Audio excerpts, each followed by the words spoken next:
Today I want to talk to you about outdoor furniture and how much of a pain in the butt it is because no matter what you do, it gets weathered badly. This table is acacia wood. I purchased it from a company called Article.com. They don't have stores. It's a great company. Love their stuff. Our couch is from Article. This is from Article. Some of our chairs are from Article. Great company. FYI, I have zero affiliation with Article, so this is just real life. So this table I had on our back deck for about 5 months. And as you can see that the condition that it's in, it took quite a bit of a beating from the elements out on our deck.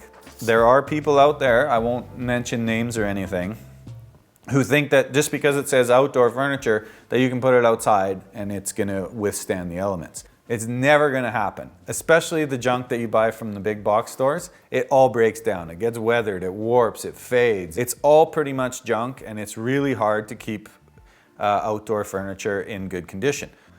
So I already sanded this down just super lightly. I know I shouldn't have because I wanted you to see how it was originally, but you can still get the point on how it broke down after 5 months. So what I'm going to do is I'm going to sand this right down and I'm going to put this Helmsman clear satin spar urethane on here and we're going to see if it outperforms the original finish that this came with.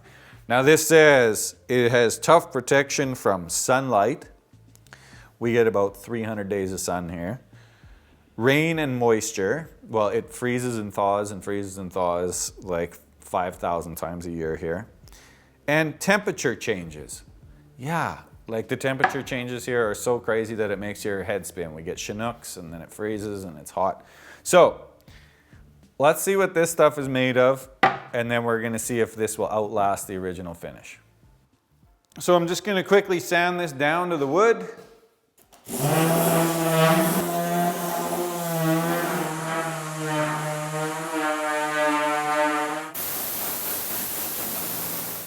Who needs Cialis? You got wood like this. Beauty.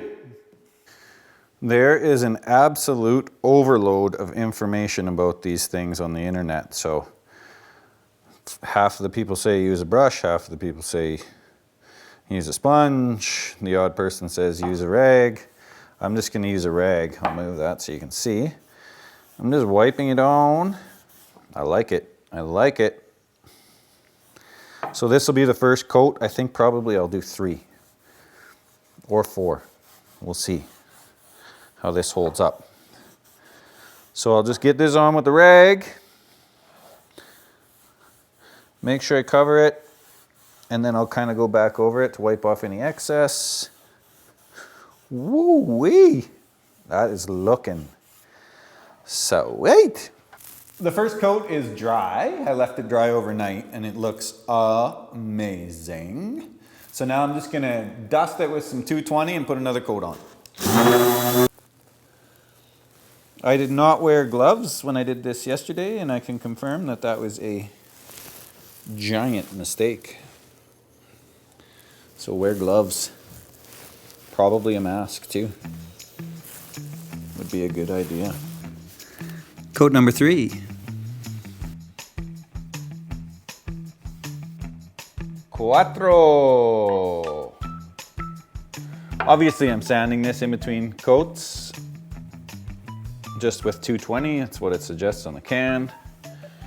I gotta tell you guys, I'm a little surprised at how well this works and how good it looks so far. It's great, it's easy. This is day 5, coat 5. I think this is gonna be it for coats on this bad boy. So what I'm gonna do is I'm gonna let this dry and then we're gonna put it out on the deck and then we're gonna see if the old Helmsman can stand up to the weather out here. I'm gonna leave it out there for 5 months and see if it will outperform the original finish.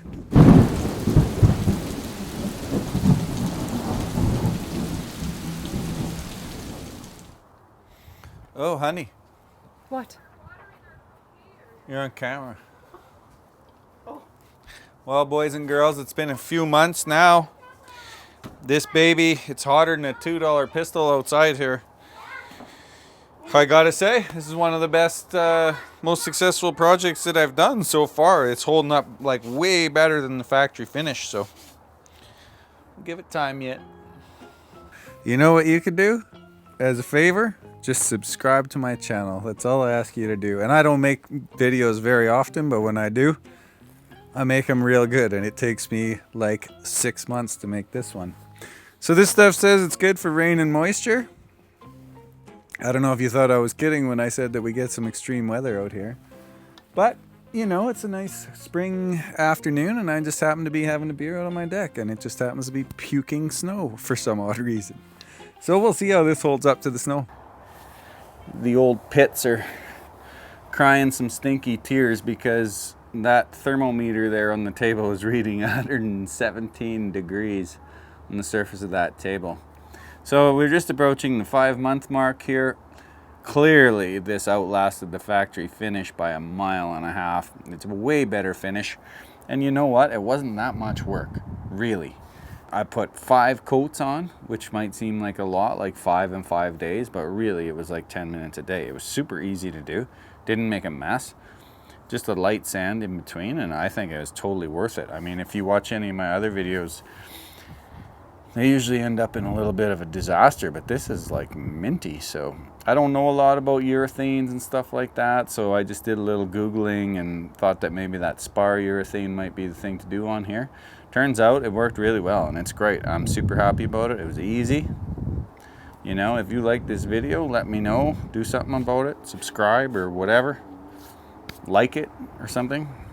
But yeah, great project, easy DIY. I'd rate this like a 9 out of 10, or anybody could do it. So anyway, onward and upward.